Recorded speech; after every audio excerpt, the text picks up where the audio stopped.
dawamu muraqabatillahi ta'ala fis sirri wal alam. Senantiasa merasa diawasi oleh Allah, baik dikala sembunyi-sembunyi maupun terang-terangan. Ini yang pertama, pada pasal yang pertama.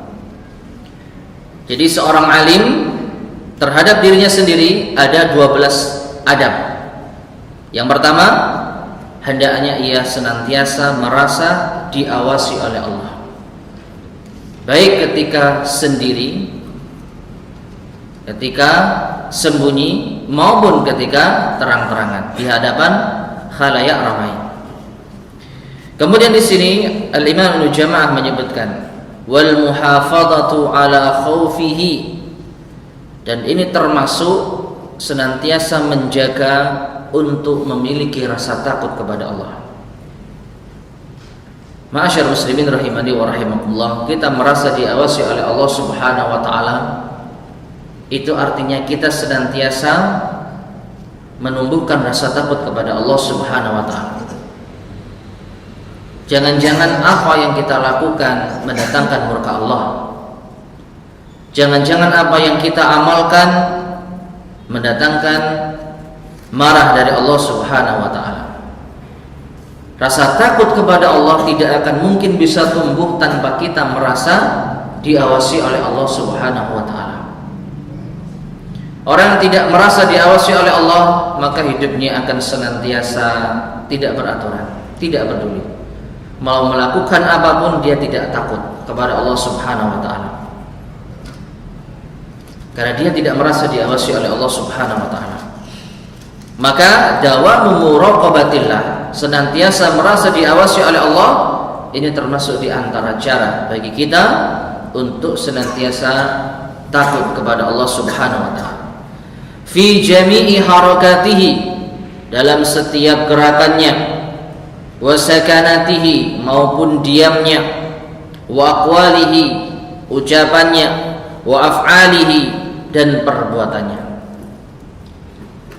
Masya Allah, orang kalau merasa diawasi oleh Allah Subhanahu wa taala, setiap apa yang ia lakukan, ia akan senantiasa mengukur dan menimbang, apakah ucapanku ini diridhai oleh Allah?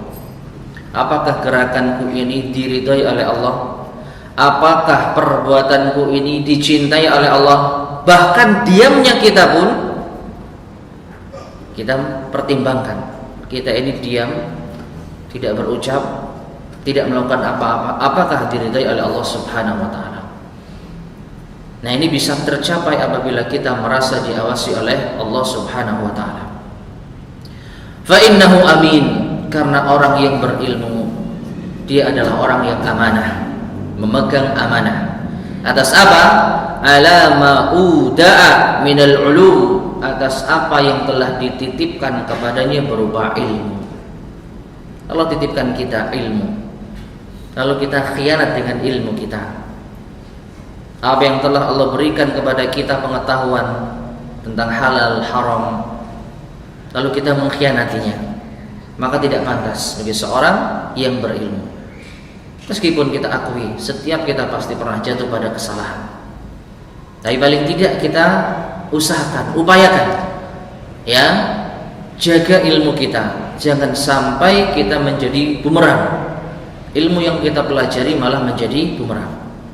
Dan ini sudah kita sampaikan pula dalam pembahasan-pembahasan yang sebelumnya, kewajiban untuk melakukan apa yang telah diucapkan, yang telah diilmui. Fa innahu aminun ala ma'uda'a minal ulum, karena sesungguhnya seorang yang berilmu dia adalah orang yang amanah mengemban apa yang telah dititipkan kepadanya berupa ilmu. Wa ma muniha minal hawasi wal fuhum, dan apa yang telah dianugerahkan kepadanya berupa apa? Kekuatan jiwa untuk bisa membedakan baik dan buruk, dan juga pemahaman dalam urusan agama.